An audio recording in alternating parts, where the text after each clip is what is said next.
एक बार पेश बोलिए बजरंगबली महाराज की जय। बजरंगबली होली लास्ट में होली खेल लगा तो गान खाई लगा ए तोरा कोई ना लगा कैसे चमके हो रामा कैसे चमके कैसे चमके हो रामा कैसे चमके बिना बादल के बिजुलिया कैसे चमके बिना बादल के बिजुलिया कैसे चमके ओ मेरा चमके ओ मेरे बिजलो चमके ओ मेरा चमके ओ मेरे बिजलो चमके ओ मेरा रंग हनुमान चमके ओ मेरा रंग गुलाब हनुमान चमके कैसे चमके हो रामा कैसे चमके कैसे चमके हो रामा कैसे चमके बिना बादल के बिजुलिया कैसे चमके बिना बादल के बिजुलिया कैसे चमके ओ राम चमके ओ लक्ष्मण चमके ओ राम चमके ओ लक्ष्मण चमके ओ मेरा रंगूला हनुमान चमके ओ मेरा रंगूला कैसे चमके हो रामा कैसे चमके कैसे चमके हो रामा कैसे चमके बिना बादल के बिजुलिया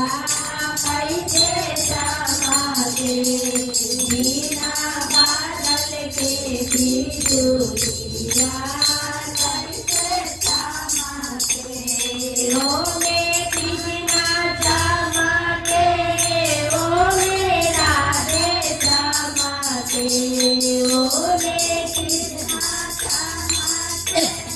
ओ मेरा राधे चमके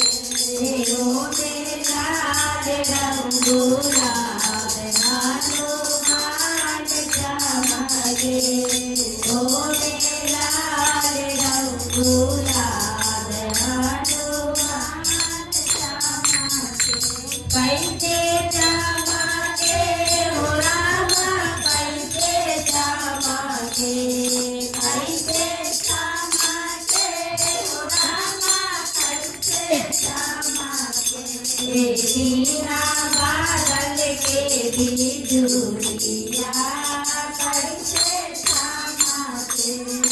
बिना बादल के बिजुलिया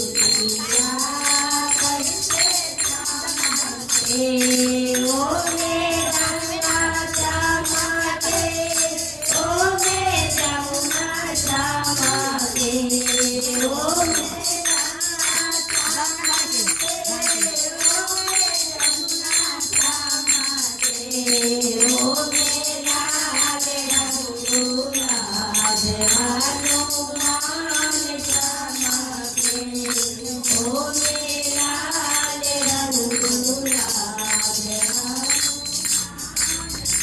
कैसे चमके हो रामा कैसे चमके कैसे चमके हो रामा कैसे चमके बिना बादल के बिजुलिया कैसे चमके बिना बादल के बिजुलिया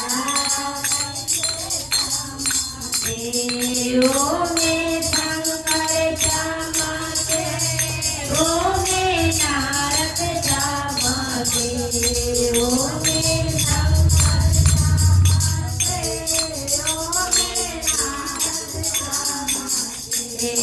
ओमे लाल रंग गुलाब हनुमान